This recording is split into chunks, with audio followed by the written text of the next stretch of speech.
markazidan 110 kilometr uzoqlikda turamiz. Tojikiston bilan chegaradoshmiz. O'shaning uchun muammolarim hal qilinmagandim. 3 yillar bo'ldi hal bo'lgan yo'q edi. Xudoga shukr, mana shu yil ijtimoiy xodimga qatnab hal bo'ldi.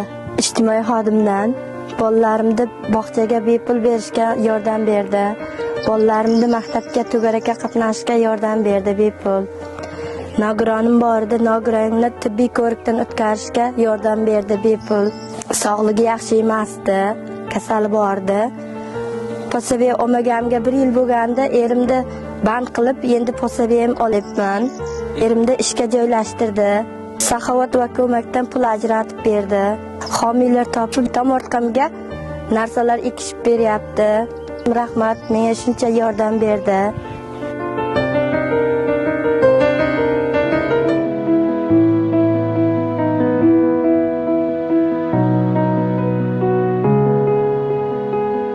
Shu Bobota hududida turaman, Yangiobod mahallasida.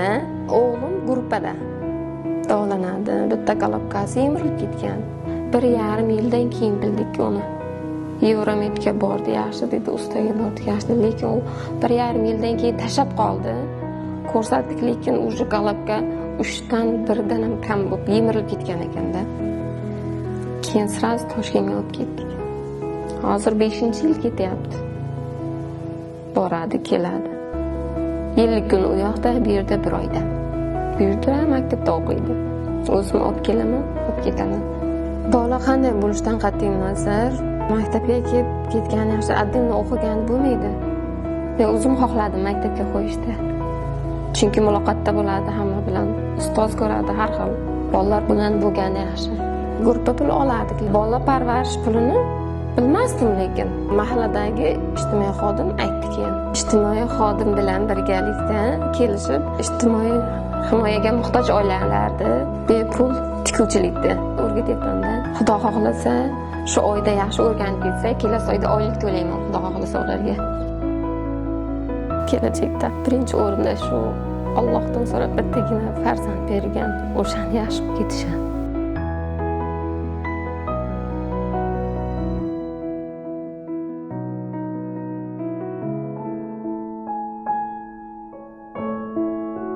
Mazam yo'q bo'lganligi uchun chala 7 oylik tug'ilgan, chaqaloqligidan tug'ma nogiron bo'lib qoldi-da. Tushuntirishga harakat qiladi-yu, to'liq gapirolmaydi. Ovqatini o'zi yeyolmaydi. Suyultirib og'ziga solsam yeydi, bo'lmasa yeyolmaydi. Turib o'tirolmaydi. Mahalladagi ijtimoiy xodim xonadoniga kelib yordam berib turadi, kiyim-kechaklariga. Mana shunday aravachalar kerak bo'lsa, olib kelib beradi. Saxovat ko'magidan ham pul ajratib berdi yaqinda. Menga o'xshagan nogironi bor oilalarga o'zlarining ko'maklarini yordam berib, xizmatlarini ko'rsatyapti.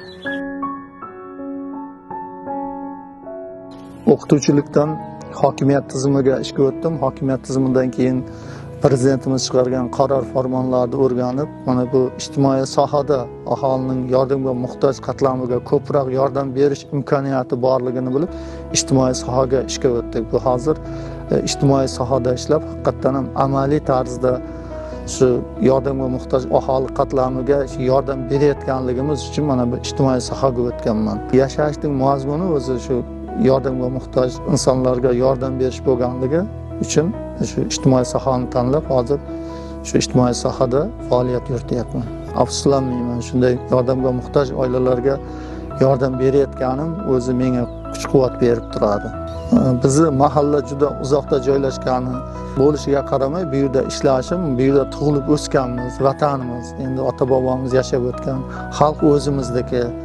Kelajakda maqsadim mana shu chetga hudud, qishloq hudud bo'lishiga qaramay, nogironlik bo'lgan shaxslarga to'siqsiz muhit yaratishga o'z hissamni qo'yish, ular ham jamiyatda shu to'siq muhitga ega bo'lish, o'z o'rnini topishiga erishish. Mana shu ijtimoiy himoya milliy agentligi tomonidan ko'rsatiladigan xizmatlarni barchasini shu mahallamizda shu yordamga muhtoj qatlamlarga ko'rsatish, ularni joriy etish mening asosiy maqsadim.